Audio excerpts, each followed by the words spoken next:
Our series, Teens Trauma and Trouble, continues with a look at gangs. As gangs have grown increasingly violent, so has their reach for recruiting younger and younger members.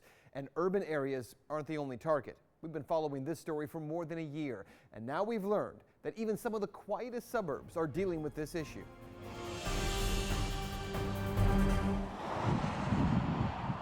Just a few houses down in this unassuming, leafy neighborhood, Gwinnett police recently raided a home, arresting a handful of notorious gang members for selling drugs and illegal assault rifles. A lot of them did have violent criminal histories, anything from kidnappings to armed robberies, ag assaults. It is an alarming trend officers like Detective James Mello are trying to squash.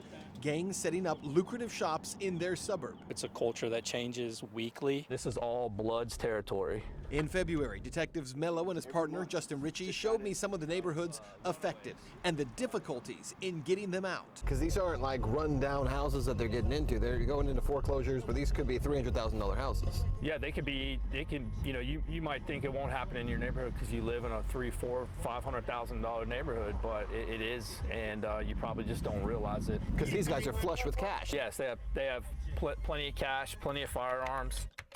But it is getting better. Last month, in an investigation called Operation Breaking Bad, Gwinnett County's Gang Task Force and federal agents took down 25 members, including illegal immigrants, from two of the most violent Hispanic gangs in the country. Meth, heroin, and dozens of illegal guns were also seized. It does make them think twice before they do sell that next kilo of methamphetamine or they do sell that next fully automatic illegal firearm. Gwinnett joined several metro Atlanta counties taking down gangs as a top priority. If you're a gang person, it has to be the driving point behind a case. In the last 2 years, Cobb County District Attorney Vic Reynolds hired 2 prosecutors dedicated strictly to gang cases. We've seen a spike in entering autos in certain areas of the county, committed in great portion by young gang members, and by that I mean sometimes 14, 15-year-olds. His office works with police to make sure that members are charged with gang-related crimes that, if convicted, carry longer prison time.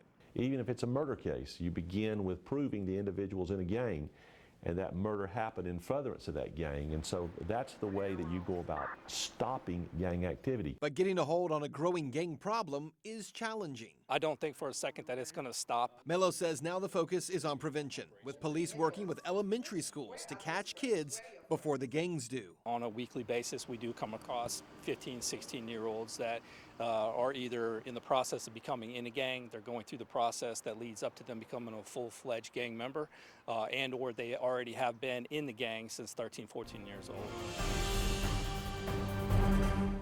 In our final Teens Trauma and Trouble, airing this month, a unique program that's teaching kids all the right moves for success through the game of chess.